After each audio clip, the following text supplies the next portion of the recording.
اعوذ باللہ من الشیطان الرجیم بسم اللہ الرحمن الرحیم اللہم صلی علی محمد وآل محمد وعجل فرجہ علیکم السلام. تعریف الکلام و اقسامہ. علیکم السلام.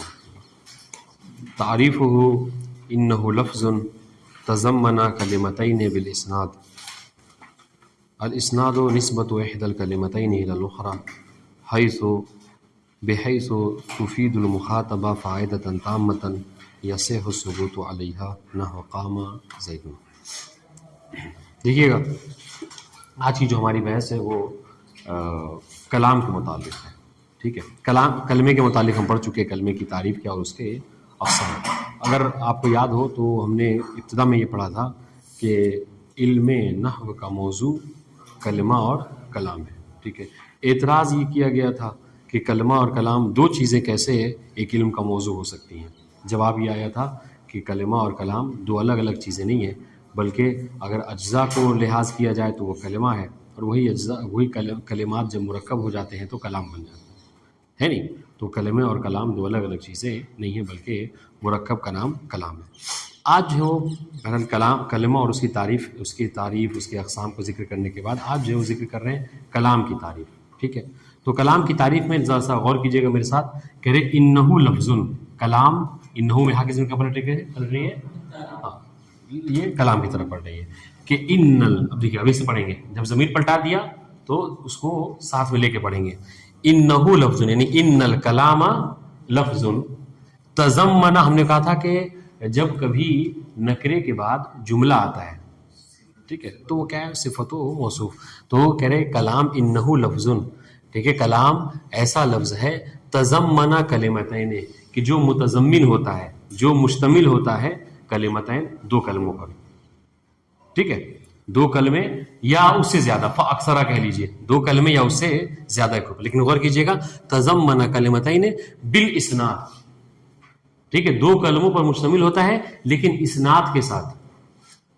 ٹھیک ہے، یہ غور کیجئے گا. اگر ہم اس اسناد کو ہٹا لیں بیچ سے، فرض کر لیجئے کہ یہ اسناد نہیں ہے موجود، ٹھیک ہے، اور صرف یہ کہتے ہیں انہ لفظ تضمن کلمتین. بات واضح ہے؟ صرف یہ کہہ رہے ہیں کلام کی تعریف میں کہ انہ لفظ، کلام ایسا لفظ ہے کہ جس کے اندر دو کلمے پائے جاتے ہوں، جو دو کلموں پر مشتمل ہے. میری تعریف صحیح ہوگی غلط ہوگی؟ ہاں غلط ہوگی. کیوں؟ اس لیے کہ اگر صرف دو کلمے کے موجود ہونے کی بات ہے تو زید الہ. ٹھیک ہے، یہ دیکھیے دو کلمہ ہے، چونکہ الہ حرف ہے، حرف بھی کلمہ ہوتا ہے، حرف بھی کلمے قسموں میں سے. ٹھیک ہے، یا من المدرستے.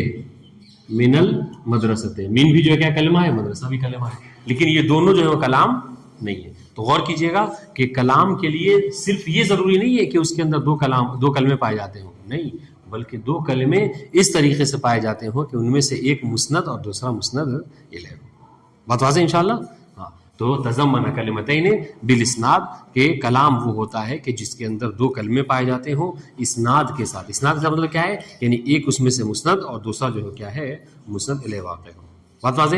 اب آئیے اب اس جواب کی طرف چلتے ہیں کہ وہ کون سے دو کلمے ہیں. غور کیجئے گا وہ کون سے دو کلمے ہیں کہ جو کیا ہوتے ہیں، مسند اور مسند الیہ واقع ہوتے ہیں جملے میں. ٹھیک ہے، کلام میں وہ کون سے ہیں؟ تو کہا کہ اس میں کل کا درس، اس میں ہم 6 صورتوں کو فرض کر سکتے ہیں. اگر کل کا آپ نے درس لکھا تھا، اس میں 6 صورتیں فرض کی جا سکتی ہیں کہ کیا ہے کہ دو اسموں سے مل کر بنے، دو فعل سے مل کر بنے، دو حرف سے مل کر بنے. ٹھیک ہے، ایک اسم اور ایک جو کیا ہے فعل سے مل کر بنے، ایک فعل اور ایک اسم سے مل کر بنے، اور ایک فعل اور ایک حرف سے مل کر بنے. ایک اسم اور ایک حرف، ایک فعل اور ایک حرف، ایک اسم اور ایک فعل، یہ 3 اور باقی دو سب کو شمار کر لیجئے تو یہ 6 صورتیں ہوں گی. واضح انشاءاللہ؟ تو کہا کہ ان 6 صورتوں میں صرف یہ والی جو 2 صورتیں ہیں کون کون سی کہ کلام دو اسموں سے مل کر بنے، جیسے زید قائم، کلام دو اسموں سے مل کر بنے، اور کلام ایک اسم اور ایک فعل سے مل کر بنے، ضربا زید. بس یہی 2 صورتیں ہیں ان 6 صورتوں میں سے کہ جس کے اندر مسند اور مسند الیہ دونوں پائے جاتے ہیں. چنانچہ ہم یہ کہیں گے کہ بس یہی ان 6 صورتوں میں سے کلام واقع ہوتے ہیں، باقی کلام نہیں ہوتے. سمجھ میں آ گیا؟ چلیے اچھی بات ہے، سمجھ میں آ گیا. تو اب دیکھیے گا، اب جب انہوں نے کہا کہ کلام ایسا لفظ ہے کہ جو دو کلموں کو کا متضمن ہوتا ہے، دو کلموں پر مشتمل ہوتا ہے، بالاسناد، اسناد کے ساتھ. اب یہاں پر اسناد کے بارے میں سوال ہو سکتا ہے کہ اسناد کسے کہتے ہیں. کل بہت اچھے سے ہم نے سمجھایا تھا آپ کو اسناد کسے کہتے ہیں. اسناد مسند الیہ کو نہیں کہتے ہیں، اسناد مسند بہ کو نہیں کہتے ہیں، بلکہ مسند بہ کی نسبت جو مسند الیہ کی طرف دی جاتی ہے اس کو اسناد کہا جاتا ہے. ٹھیک ہے، جیسے یہ جو قیام کی نسبت آپ زید کی طرف دے رہے ہیں، اس نسبت کو اسناد کہا جاتا ہے. ٹھیک ویسے ہی جیسے کہ آپ غلام و زیدن میں غلام و مضاف ہے، اضافت نہیں ہے، زیدن مضاف الیہ ہے لیکن اضافت نہیں ہے. لیکن غلام کی نسبت جو دی جا رہی ہے، غلام کی جو اضافت کی جا رہی ہے زید کی طرف، اس عملیہ کو، ٹھیک ہے، اس ربط کو، اس تعلق کو کیا کہتے ہیں؟ اضافت. بات واضح ہے؟ ٹھیک اسی طریقے سے، ٹھیک ہے، خود زیدن کیا ہے؟ اسناد نہیں ہے. خود قائمن اسناد نہیں ہے، لیکن جو قیام کی نسبت آپ زید کی طرف دے رہے ہیں اس کو کیا کہتے ہیں؟ اسناد کہتے ہیں. بات واضح ہے؟ ٹھیک ہے، تو غور کیجئے گا. کہہ رہے کہ کلام ایسا لفظ ہے کہ جو دو کلموں پر مشتمل ہوتا ہے اسناد کے ساتھ. ٹھیک ہے، اور جب اسناد کی بات آئی تو اب اس اسناد کی تشریح کر رہے ہیں کہ اس اسناد سے کیا مراد ہے ہماری. غور کیجئے، کہہ رہے کہ والاسناد نسبت احدى الکلمتین الی الاخری. اسناد کیا ہے؟ کہ دو کلموں میں سے ایک کلمے کی دوسرے کی طرف کیا ہے؟ نسبت. دیکھیے یہ دو کلمے ہیں، زیدن کلمہ ہے، ٹھیک ہے، اور قائمن کلمہ ہے. عنایت کاظمی، قائمن کلمہ ہے کیسے سمجھ میں آیا؟ قائمن کلمہ ہے جس کی نسبت دی جائے اسے کلمہ کہتے ہیں. کلمہ کسے کہتے ہیں؟ کلمے کی تعریف کیا ہے؟ کلمے کی جو ہم نے ابھی وہ عربی تعریف پڑھی ہے اس کو پڑھیں، بتائیے کیا ہے؟ لفظ، ہاں یہ تو کلام ہے، موجود ہے یا نہیں موجود ہے؟ ہم کلمے کی تعریف پوچھ رہے ہیں، کلام کی نہیں. اللہ اللہ، سمیر حیدر کیا ہے کلمے کی تعریف؟ لفظ وضع لمعنى مفرد. دیکھیے یہ قائم ایک لفظ ہے جس کو معنی مفرد کے لیے. قائم جب آپ کہتے ہیں، قائم یعنی الذی قام، جو کھڑا ہوا، کھڑا ہونے والا، تو ایک معنی مفرد کے اوپر دلالت کر رہا ہے. غور کیجیے گا. ٹھیک ہے، تو کہہ رہے کیا ہے کہ اسناد کسے کہتے ہیں؟ نسبت احدى الکلمتین، دو کلموں میں سے ایک کلمے کی نسبت. دیکھیے اسناد کی تعریف نسبت سے کر رہے ہیں، اس لیے بار بار میں زور دے رہا ہوں کہ خود مسند الیہ اسناد نہیں ہے، خود مسند بہ اسناد نہیں ہے، بلکہ ان کے درمیان میں مسند بہ کی جو مسند الیہ کی طرف نسبت دی جاتی ہے اس نسبت کو اسناد کہا جاتا ہے. دیکھیے گا، نسبت احدى الکلمتین الی الاخری، دو کلموں میں سے ایک کلمے کی نسبت دوسرے کلمے کی طرف، بحیث اس حیثیت سے نسبت دی جائے کہ تفید المخاطبہ فائدۃ تامۃ. تفیدوں میں ہیا کی ضمیر ہے، ٹھیک ہے، تفیدوں میں ہیا کی ضمیر ہے جو پلٹ ہے کس کی طرف؟ مراد اس سے کون ہے؟ نسبت. احسن، تم یہاں پہ لکھ لیجئے کہ تفید النسبۃ المخاطبہ، وہ نسبت فائدہ دے مخاطب کو، فائدۃ تامۃ، ایسا فائدہ جو کہ کیا ہو؟ فائدہ تام ہو. اچھا فائدہ تام ہو، پھر یہاں پہ تھوڑا سا مطلب بات جو ہے وہ رہ گئی. یہ فائدہ تام کسے کہتے ہیں؟ کہا سنیے ہم پھر بتا رہے ہیں آپ کو فائدہ تام کسے کہتے ہیں. کیا یصح السکوت علیہا، فائدہ تام اس کلام کو کہتے ہیں کہ جہاں پر سامع کا، مخاطب کا خاموش رہنا کیا ہو؟ درست ہو، صحیح ہو. بات واضح ہے؟ یہاں پر بھی ایک تھوڑا سا مطلب ایک دقت پائی جاتی ہے جو ہم نے اختلاف پہ ایک طرف اشارہ کیا تھا اس سے پہلے آپ کے سن میں، کہ محویوں میں اختلاف پایا جاتا ہے کہ کلام تام میں جو فائدہ تام دیتا ہے اس میں جو ہم کہتے ہیں کہ سکوت، خاموش رہنا درست ہو، یہ کس کا درست ہو؟ سامع کا یا متکلم کا؟ متکلم کا بھی فرض کیا جا سکتا ہے کہ اس کی بات کمپلیٹ ہو گئی، وہ خاموش ہو رہا ہے، صحیح اس کا خاموش ہونا. بعض نے کہا کہ نہیں سامع کا خاموش ہونا، اور بعض نے کہا ہے کہ دونوں کا خاموش ہونا. مصنف نے یہاں پہ یہ اختیار کیا کہ سامع کا اس کلام کو سننے کے بعد کیا ہو؟ خاموش رہنا صحیح ہو. اسے کیا کہا جاتا ہے؟ اسے کلام کہا جاتا ہے. مثال دے رہے ہیں، قام زیدن،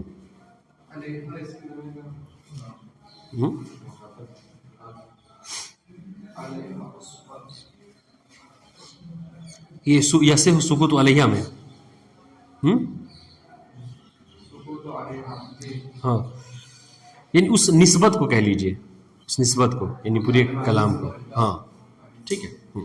اچھا دیکھیے مثال دے رہے قام زیدن. دیکھیے قام اگر آپ کسی کی خدمت میں کہیں قام زیدن تو پھر وہ انتظار نہیں کرے گا سننے کے بعد، مزید اور کچھ جو ہے وہ نہیں چاہے گا. ایک اور بات دیکھیے گا، تھوڑا سا مطلب بات دقیق ہے لیکن یاد رکھنے والی ہے. ٹھیک ہے، وہ کیا ہے؟ وہ یہ کہ آخر کیا وجہ ہے، غور کیجیے گا، آخر کیا وجہ ہے کہ یہ کلام میں، سنیے گا، یہ کلام میں اسناد کی شرط رکھ رہے ہیں، اور اسناد کے طور پر مسند اور مسند الیہ کو ہی ذکر کیا جا رہا ہے. وجہ کیا ہے؟ تو سنیے گا، وجہ کیا ہے؟ وجہ یہ ہے کہ چونکہ مسند اور مسند الیہ ہی جو ہوتے ہیں وہ کلام میں رکن ہوتے ہیں. ٹھیک ہے، باقی چیزیں کیا ہوتی ہیں؟ دو لفظ استعمال کیے جاتے ہیں. ٹھیک ہے، عمدہ اور فضلہ. عمدہ اور فضلہ. عمدہ کسے کہتے ہیں؟ عمدہ یعنی امید، آپ کو کیا کہتے ہیں، وہ ستون، رکن. ٹھیک ہے، تو مسند اور مسند الیہ جو ہوتے ہیں، مسند بہ اور مسند الیہ، یہ کلام میں کیا ہوتے ہیں؟ عمدہ ہوتے ہیں. عمدہ ہوتے ہیں کیا مطلب؟ ان کو آپ حذف نہیں کر سکتے. ٹھیک ہے، ان کو حذف کرنے کا مطلب یہ کلام اپنے حال پر باقی نہیں رہے گا. بات واضح ہے؟ آپ نے مبتدا کو ذکر کیا، خبر کو ذکر نہیں کر رہے ہیں. کوئی بھی نحو پڑھنے والا چھوٹا سا جو طالب علم وہ بھی اعتراض کر دے گا حضور مبتدا ہے تو خبر کا ہونا ضروری ہے، چاہے وہ محذوفی مقدر ہی، لیکن آپ کو بہرحال ذکر کرنا ہوگا. ٹھیک ہے، بنا خبر کے مبتدا نہیں ہوتی. اس طریقے سے اگر آپ نے فعل کو ذکر کیا ہے تو فاعل کا بھی ذکر کرنا ضروری ہے. تو یہ سب کیا ہے؟ یہ کلام میں عمدہ ہوتے ہیں. لیکن باقی جو ہوتے ہیں، ٹھیک ہے، باقی جو ہے کیا ہے؟ مثلا مضاف مضاف الیہ ہو، مفاعیل ہو، یہ سب کیا ہے؟ یہ سب فضلہ ہیں، یعنی ان کو حذف کیا جا سکتا ہے. فضلہ مطلب کیا ہے؟ فضلہ ہم اردو میں بھی فضول بولتے ہیں، اضافی. ٹھیک ہے، یعنی آپ ان سے اگر کلام کو حذف کر دیجئے تو بہرحال آپ کا کلام مطلب کیا ہے؟ کلام غلط نہیں ہوگا نحوی صیاغت کے اعتبار سے، نحوی بناوٹ کے اعتبار سے. بات واضح انشاءاللہ. اس لیے انہوں نے کلام میں شرط رکھی ہے کس کی؟ عمدہ، جو مسند و مسند الیہ. خیر یہ ایک مطلب فائدہ تھا، اس کو یاد رکھیے گا. ٹھیک ہے، تو اب تو اس کو پڑھنے کی ضرورت نہیں ہے، یہ حل ہو گیا. ٹھیک، آئیے اقسامہ. ہم نے کہا تھا کہ ہم دو باتیں ذکر کریں گے، تعریف الکلام و اقسام الکلام. ٹھیک ہے، ہم کلام کی تعریف ذکر کریں گے، تو کلام کی تعریف اور اس کی تشریح ذکر کر چکے. وہ اقسام الکلام، اس کی اقسام، ٹھیک ہے، کلام کی.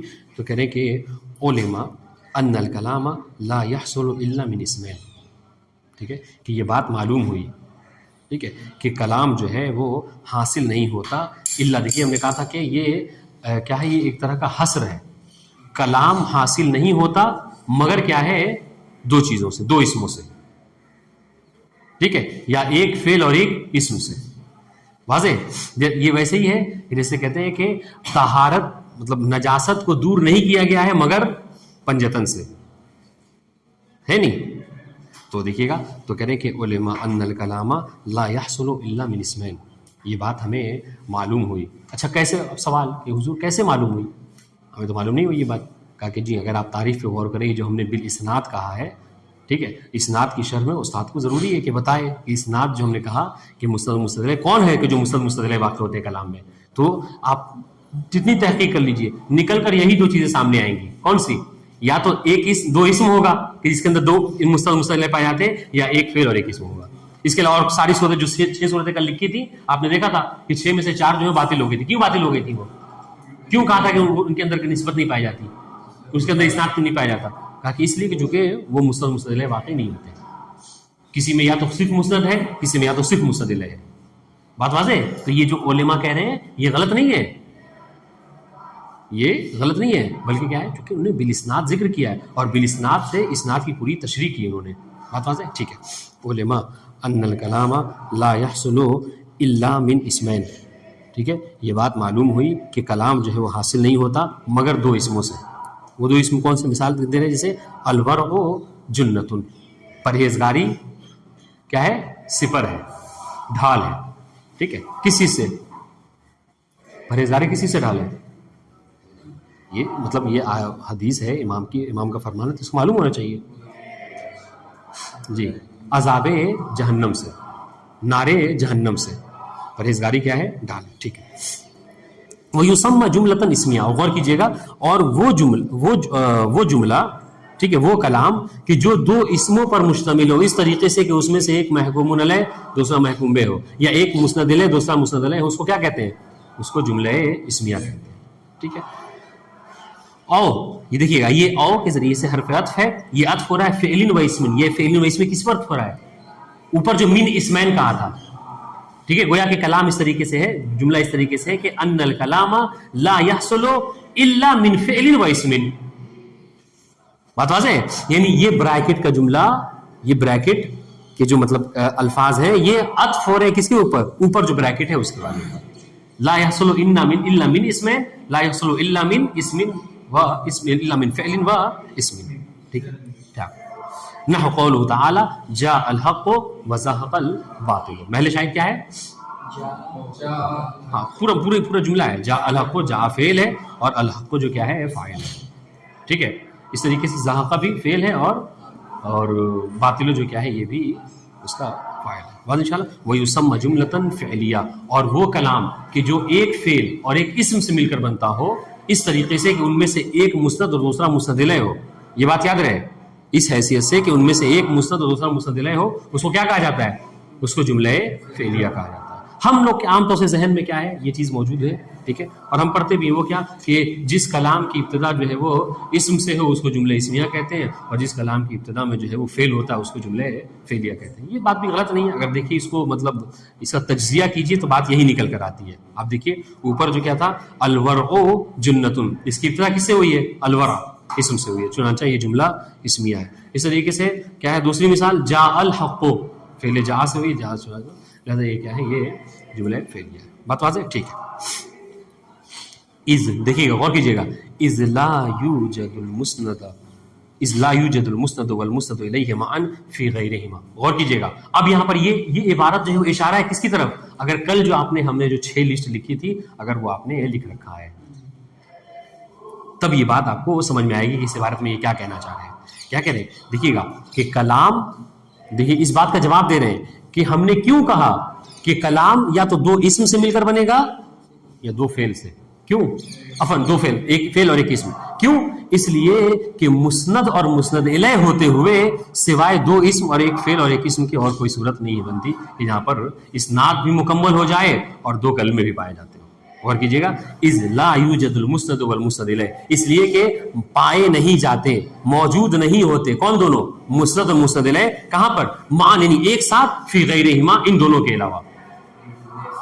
ہاں ان دونوں کے علاوہ کون؟ یعنی 2 اسموں سے مل کر جو کلام بنتا ہے یا ایک فعل اور ایک اسم سے مل کر جو کلام بنتا ہے. کل آپ نے دیکھا تھا 2 حرف. ہم نے کہا تھا حرف کے بارے میں تو بھائی وہ نہ مسند واقع ہوتا ہے اور نہ مسند الیہ واقع ہوتا ہے. ہم نے شرط کیا رکھی ہے کہ مسند الیہ واقع ہونا ضروری ہے. ٹھیک ہے. من المدرسۃ، ٹھیک ہے. تو مدرسہ اسم ہے، مدرسہ اسم ہے اور اسم کیا واقع ہوتا ہے؟ ہاں مسند بھی واقع نہیں ہوتا، دونوں واقع ہوتا ہے. تو ٹھیک ہے. تو ہو گیا یہاں پر من المدرسہ سے. سوال سمجھ میں آیا؟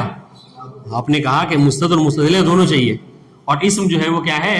وہ مسند اور مسند الیہ دونوں واقع ہوتا ہے. چنانچہ من المدرسہ یہ کیا ہو گیا؟ یہ کلام ہو گیا. کیا جو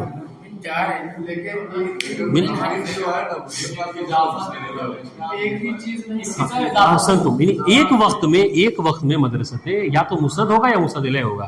ایک وقت میں دونوں واقع نہیں ہو سکتا. یہ بات یاد رہے. ٹھیک ہے. چلیے. از لا یوجد دیکھیے اس لیے انہوں نے کیا ہے معن کی قید لگائی ہے. غور کیجیے گا. از لا یوجد المسند والمسند الیہ معن، ٹھیک ہے، کہ ایک ساتھ مسند اور مسند الیہ واقع نہیں ہوتے فی غیرہما ان دونوں صورتوں کے علاوہ. کون دونوں صورتیں؟ جہاں پر یہ 2 اسم سے مل کر بنے اور ایک فعل اور ایک اسم سے. بس یہی وہ صورتیں ہیں کہ جہاں پر مسند اور مسند الیہ دونوں پائے جاتے ہیں. واضح؟ سمیر عباس آپ سے سوال ہے. ٹھیک ہے. جاء الحق وزهق الباطل ہے نا، اس میں کون مسند الیہ کون مسند بہ ہے؟ جلدی بتائیے. ہاں حق کو، ہاں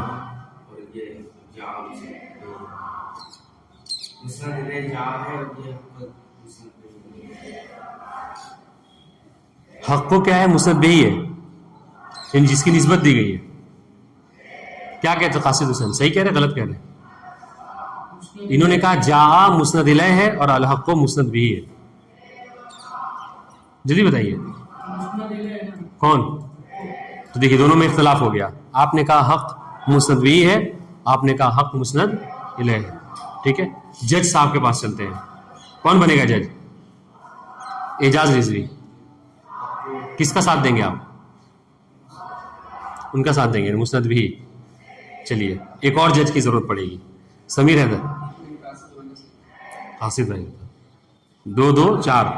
ٹھیک ہے. آخری حکم علی شان حق تو ضمیر رہتا ہے. ٹھیک ہے, تو بہرحال ووٹ زیادہ پڑا ہے, چنانچہ ہم اکثریت کے ساتھ جائیں گے, اکثریت نہیں یعنی صحت کے ساتھ جائیں گے. ہم نے ضمیر عباس ہم نے جب شرح کی تھی, آپ تھے نہیں تھے درس میں, مستدل مستدوی کیا صاف کہا تھا کہ مستدل کیا ہے, فاعل واقع ہوتا ہے, مبتدا واقع ہوتا ہے نا. تو آپ کو یہ معلوم ہونا چاہیے کہ جا الحقوں میں حق کیا ہے, فاعل ہے, اور مستدل فاعل واقع ہوتا ہے. ٹھیک ہے. اچھا, اس طریقے سے وَيُسَمَّ جُمْلَةً فِعْلِيَّةً, اس کو جملہ فعلیہ کہا جاتا ہے. اِذْ لَا يُوجَدُ الْمُسْنَدُ وَالْمُسْنَدُ إِلَيْهِ مَعًا فِي غَيْرِهِمَا, ان دونوں کے علاوہ غیرہما کی ضرورت کہاں پلٹے گی؟ ہاں یہ جو کہا تھا, ہاں یہ جو اسمین اور من فعل و اسم, ان دونوں کی, ان دونوں صورتوں کے علاوہ کہیں پہ بھی آپ کو نہیں ملے گا کہ مسند و مسند الیہ ملے جو ایک ساتھ اکٹھا ہو رہے ہوں. اس لیے ہم نے کہا کہ صرف یہی دو جو کیا ہے, سے مل کر کلام بنتا ہے. فلا بد, غور کیجیے گا, فلا بد للکلام منہما, پس ضروری ہے کلام کے لیے منہما, منہما کی کیا پلٹے گی؟ من المسند والمسند الیہ. ٹھیک ہے, اور کلام کے لیے ضروری ہے کیا کہ کلام میں مسند مسند الیہ ہو. جس دیکھیے غور کیجیے گا, جس کلام میں مسند اور مسند الیہ نہیں ہوتا وہ کلام نہیں ہوتا, وہ کلام نہیں بلکہ وہ کلمہ رہ جائے گا. صرف کیا, جیسے یہ دیکھیے من المدرستے, یہ صرف کیا ہے, یہ کلمات اکٹھا ہوئے ہیں, مسند مسند الیہ چونکہ نہیں ہے. زید الا, یہ کیا ہے, بس دو کلمے جمع ہوئے ہیں, لیکن کیا ہے, یہ کلام نہیں. بات واضح.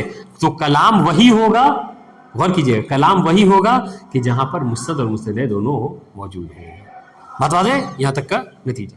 اب آئیے, اب اس میں آگے فَإِن قِيلَ سے یہ کیا ہوتا ہے, غور کیجیے گا. فَإِن قِيلَ آپ کو بتاؤں, اس کو یاد رکھیے گا, یہ ہمیشہ آپ کا سامنا پڑے گا, حتیٰ آپ لما وغیرہ ہی پہنچ جائیے. ٹھیک ہے, اصول ہر جگہ اس کو. فَإِن قِيلَ یہ کیا ہوتا ہے کہ اگر تم کہو, ٹھیک ہے, یا بعض جگہوں پہ کہتے ہیں اگر یہ, اس کا ترجمہ کیا ہوگا, فَإِن قِيلَ, اور اگر کہا جائے. ہاں ہاں قیل مجہول, جی جی ہاں, غور ادھر دیکھیے گا, یہ عام طور سے یہ یہاں پر فَإِن قِيلَ سے تعبیر ہے. آگے عبارتوں میں جائے گا, وہاں پہ کہتے ہیں فَإِن قُلْتَ, فَإِن قُلْتَ. بات دیکھیے, یعنی کیا ہوتا ہے کہ جب مصنف لکھتا ہے اور کسی اعتراض کی طرف اس کا ذہن ہوتا ہے کہ ہو سکتا ہے میرا پڑھنے والا جب اس کتاب کو پڑھے گا تو اس کے ذہن میں ہو سکتا ہے کہ کوئی سوال آئے, تو وہ کیا کرتا ہے, وہ خود ہی سوال کر دیتا ہے. ٹھیک ہے, اور اس کا جواب بھی ذکر کر دیتا ہے. بات بات ہے. تو یہاں پر یہی ہے کہ ہو سکتا ہے کہ کسی کے ذہن میں یہ سوال آئے, ٹھیک ہے, کہ آپ نے کیا کہا کہ کلام وہ ہوتا ہے کہ دو کلمے کسی جملے میں, کسی کلام میں اس طریقے سے موجود ہوں کہ ان میں سے ایک مسند الیہ اور دوسرا مسند بہ ہو. ٹھیک ہے, تبھی جا کے کلام ہوتا ہے. یعنی گویا کہ آپ کی ساری بحث کا خلاصہ یہ ہے کہ کلام کے لیے مسند اور مسند الیہ ہونا ضروری ہے. ٹھیک ہے, یا اور ذرا سا تشریح کے ساتھ سنیے, غور کیجیے گا, ذرا اور تشریح کے ساتھ آپ کی تمام باتوں کا خلاصہ یہ لگ رہا ہے کہ کلام کے لیے ضروری ہے کہ دو اسم ہو, ٹھیک ہے, یا ایک فعل اور ایک اسم ہو. ٹھیک ہے, مستشکل یعنی کیا مطلب, سوال کرنے والا. مصنف نے ایک سوال بنایا, کہ ہو سکتا ہے کوئی یہ اعتراض کرے کہ آپ نے کہا کہ کلام وہی ہے کہ جو تو دو اسم اس کے اندر پائے جاتے ہو یا ایک فعل اور ایک اسم پایا جاتا ہو. سوال کرنے والا یہ سوال کر رہا ہے کہ دیکھیے یہ یا زیدو, ٹھیک ہے, یا زیدو کلام ہے کہ نہیں ہے. آپ کہیں گے جی ہاں بالکل کلام ہے.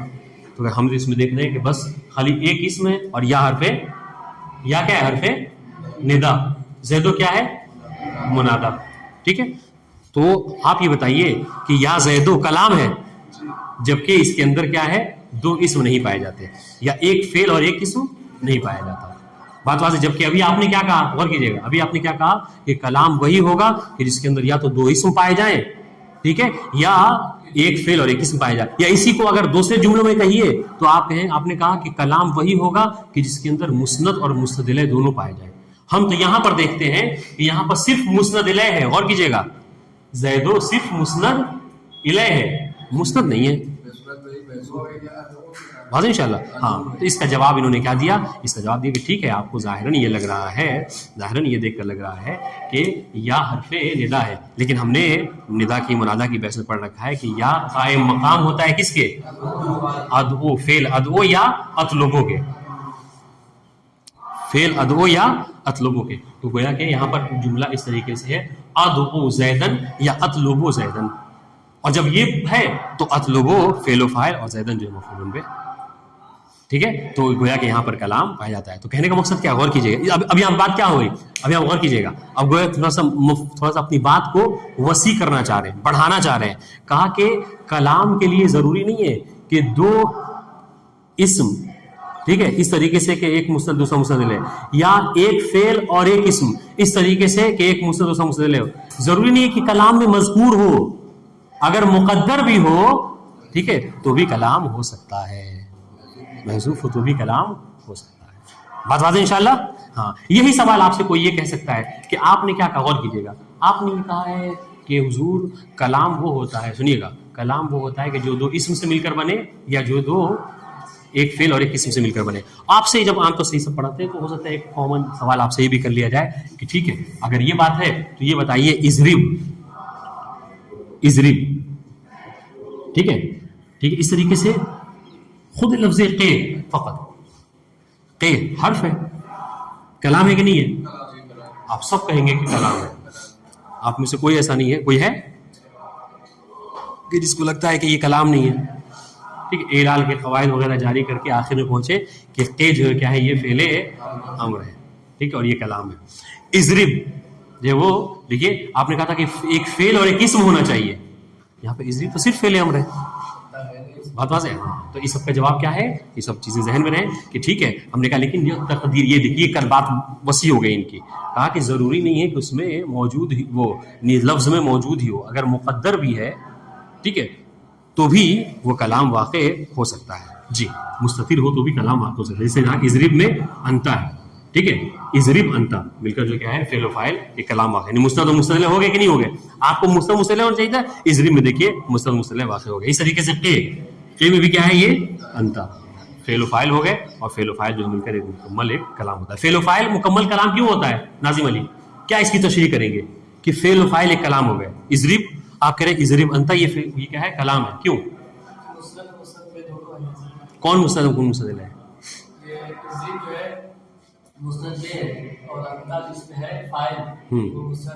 ہاں, یعنی مطلب کیا ہے, دو اسم سے مل کر بنا یا ایک فعل ایک اسم سے, ایک فعل اور ایک اسم سے مل کر بنا ہے. ٹھیک ہے, اس طریقے سے کہ ان میں سے ایک مسند دوسرا مسند الیہ ہے. بات واضح انشاءاللہ. ٹھیک ہے, ایک بار دیکھیے گا. فَإِنْ قِيلَ, اگر یہ کہا جائے کہ هَذَا يَنْتَقِضُ بِالنِّدَاءِ, ينتقض نقض کہتے ہیں ٹوٹنے کو, ٹھیک ہے, نقص کہتے ہیں کیا, ٹوٹنے کے. کہ یہ جو ابھی آپ نے قاعدہ بنایا ہے, کہ غور کیجیے گا, یہ جو ابھی آپ نے قاعدہ بنایا کہ کلام دو اسم سے مل کر بنتا ہے, کلام ایک فعل اور ایک اسم سے بنتا ہے, کہہ رہے آپ کا یہ قاعدہ نقض ہو جاتا ہے, ٹوٹ جاتا ہے. کس سے, ندا کے ذریعے سے. کیا مطلب, جیسے نقولہ یا ابراہیم, ہم نے مثال دے دی تھی یا زیدو, مثال میں کوئی فرق نہیں ہے, مشکل نہیں ہے. ٹھیک ہے, کہا کہ دیکھیے یا حرف ندا ہے اور ابراہیم منادا ہے, اور یہ کلام ہے. جبکہ آپ نے کہا کہ دو اسم ہونا چاہیے یا ایک فعل اور ایک اسم ہونا چاہیے. بات واضح ہے. تو جواب کہتے ہیں قلنا, تو ہم اس کے جواب میں یہ کہیں گے کہ حرف النداء قائم مقام ادعو او اطلبو, کہ یہاں پہ جو یا ابراہیمو میں جو حرف ندا ہے, ٹھیک ہے, یہ ادعو یا اطلبو کے قائم مقام ہے. قائم مقام ہونے کا مطلب کیا ہے, اس کی جگہ پر ہے. یہاں پر گویا کہ یا ابراہیمو نہیں ہے, بلکہ کیا ہے, ادعو ابراہیم. واضح انشاءاللہ. جی ٹھیک ہے. قلنا حرف النداء قائم مقام ادعو او اطلبو, کہ جو حرف ندا ہے یہ قائم مقام ہے, ٹھیک ہے, جگہ پہ آیا ہوا ہے, کس کے, ادعو یا اطلبو کے. وہ الفعل, اور یہ جو ادعو یا اطلبو ہے, دونوں میں سے جو بھی آپ کو مطلب پسند آئے, آپ ماننا چاہیں.